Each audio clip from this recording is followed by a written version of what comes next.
ಪ್ರಧಾನಮಂತ್ರಿ ನರೇಂದ್ರ ಮೋದಿ ಅವರು ಇಂದು ಲಕ್ಷದ್ವೀಪದ ಕವರಟ್ಟಿಯಲ್ಲಿ 1156 ಕೋಟಿ ರೂಪಾಯಿಗಳ ಬೃಹತ್ ಯೋಜನೆಗಳಿಗೆ ಚಾಲನೆ ನೀಡಿದರು.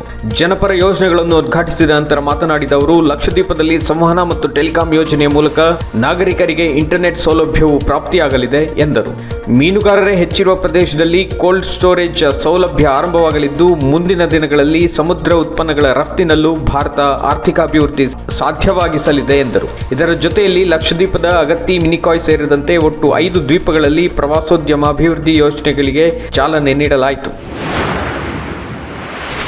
ಭಾರತದ ನೂತನ ವಿದೇಶಾಂಗ ವಕ್ತಾರರಾಗಿ ರಣಧೀರ್ ಜೈಸ್ವಾಲ್ ಆಯ್ಕೆಯಾಗಿದ್ದಾರೆ. ನೂತನ ವಕ್ತಾರರನ್ನು ಅರಿಂದಮ್ ಬಾಗ್ಚಿ ಅಭಿನಂದಿಸಿ ಶುಭ ಹಾರೈಸಿದರು. ಅರಿಂದಮ್ ಬಾಗ್ಚಿ ಅವರಿಗೆ ವಿದೇಶಾಂಗ ವ್ಯವಹಾರಗಳ ಜವಾಬ್ದಾರಿ ನೀಡಲಾಗಿದೆ.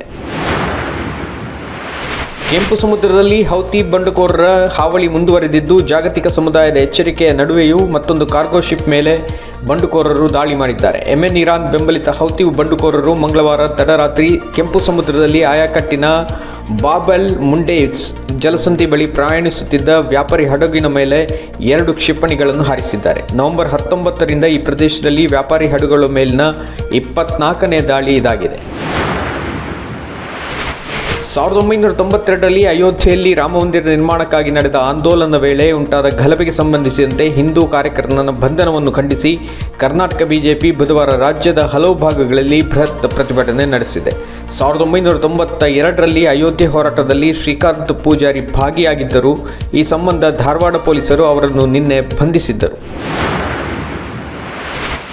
ದಕ್ಷಿಣ ಆಫ್ರಿಕಾದ ಕೇಪ್ ಟೌನ್ನಲ್ಲಿ ಇಂದಿನಿಂದ ಆತಿಥೇಯ ದಕ್ಷಿಣ ಆಫ್ರಿಕಾದ ವಿರುದ್ಧ 2ನೇ ಟೆಸ್ಟ್ ಪಂದ್ಯವು ಆರಂಭಗೊಂಡಿದೆ.